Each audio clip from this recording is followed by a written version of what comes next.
ইবনে মাজার হাদিস, আল্লাহর নবী সাল্লাল্লাহু আলাইহি ওয়াসাল্লাম বলেন, আল্লাহ রাব্বুল আলামিন নিসফি মিন শাবানের মধ্যে রজনীতে আল্লাহ সুবহানাহু ওয়া তাআলা তিনি দুনিয়ার আসমানে নেমে আসেন। জোরে কোন সুবহানাল্লাহ। দুনিয়ার আসমানে নেমে আসার পর আল্লাহ রাব্বুল আলামিন তার বান্দা বান্দীদেরকে উদ্দেশ্য করে আল্লাহ পাক ডাকেন, আলা মিন মুস্তাগফির ফাগফিরানা। জোরে কোন সুবহানাল্লাহ। আল্লাহ রাব্বুল আলামিন বলেন, হে দুনিয়ার মানুষেরা, তোমরা কি কোনো বিপদের মধ্যে পড়ে আছো নাকি? আমি রব্বুল আলামিনের কাছে বিপদ থেকে পানাহ চাও, আমি আল্লাহ পাক রব্বুল আলামিন তোমাদেরকে বিপদ থেকে মুক্ত করে দেব। জোরে কোন সুবহানাল্লাহ। দেখেন, সৃষ্টিকর্তা যিনি, সে আল্লাহ রব্বুল আলামিন আজকের এই রজনী লাইলাতুন নিসফি মিন শাবানের মধ্য রজনীতে, আজকের দিন, আজকের এই মধ্য রজনীতে আল্লাহ রব্বুল আলামিন দুনিয়ার আকাশে নেমে আসেন। দুনিয়ার আকাশ কোনটা? প্রথম আসমান। এই প্রথম আসমানে আল্লাহ পাক নেমে আসেন। নেমে আসে বলে, হে দুনিয়ার মানুষেরা, তোমরা কি কেউ অভাবগ্রস্ত আছো? আমি আল্লাহ পাকের কাছে চাও, আমি আল্লাহ পাক তোমাদের অভাব সব দূর করে দেব। যারা কও সুবহানাল্লাহ। আল্লাহ রাব্বুল আলামিন আরো বলেন, ও দুনিয়ার মানুষেরা, অন্যায় করতে করতে, পাপ করতে করতে তোমরা পাহাড় সমান পাপ অন্যায় করেছো। আমি রব্বুল আলামিনের কাছে আজকে রাতে একটা শর্তে ক্ষমা চাও। সত্য কয়টা? সত্য আছে, কিন্তু আল্লাহ পাক যে ক্ষমা করে দেবে তার ভিতর সত্য কিন্তু একটা।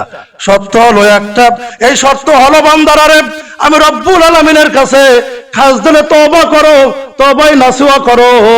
জীবনে আর কোনোদিন অন্যায় কাজ করব না, জীবনে কোনোদিন ভাইয়ের হক নষ্ট করব না, জীবনে কোনোদিন অন্যায় ভাবে কারো জমি দখল করব না, জীবনে কোনোদিন কারো মনে আঘাত দেব না, জীবনে কোনোদিন জোরপূর্বক কারো কোনো কিছু জোরপূর্বক ছিনিয়ে নেব না।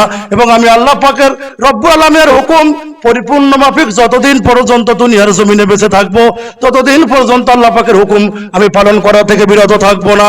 এরকম নিয়াত, এরকম তওবাই নাসুয়া করে আমি রব্বুল আলামিনের কাছে যদি তওবা করো, আমি রব্বুল আলামিন আজকের এই রজনীতে আমি আল্লাহ পাক তোমাদেরকে সব মাফ করে দেব। আল্লাহ পাক আমাদেরকে ক্ষমা করে দেবেন, কিন্তু সত্য আছে। এই সত্য হলো বন্ধুগণ আমার, সত্য কিন্তু আল্লাহ পাক একটা লাগাই দিয়েছে। এই সত্য হলো আল্লাহ পাকের হুকুম পালন করা। কিন্তু হুকুম পালন করার আগে আপনাকে আমাকে তওবা করতে হবে, তওবাই নাসুয়া করতে হবে।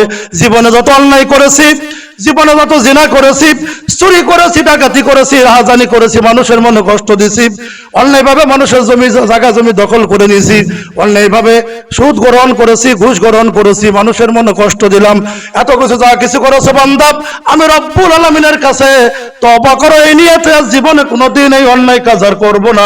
আমি আল্লাহ পাক রব্বুল আলামিন আজকের এই নিসফি মিন শাবান, এই শাবানের মধ্য রজনীতে আমি আল্লাহ পাক ওয়াদা দিলাম, বান্দা আমি আল্লাহ পাক তোমাদের জীবনের সমস্ত গুনাহ আমি আল্লাহ মাফ করে দেব।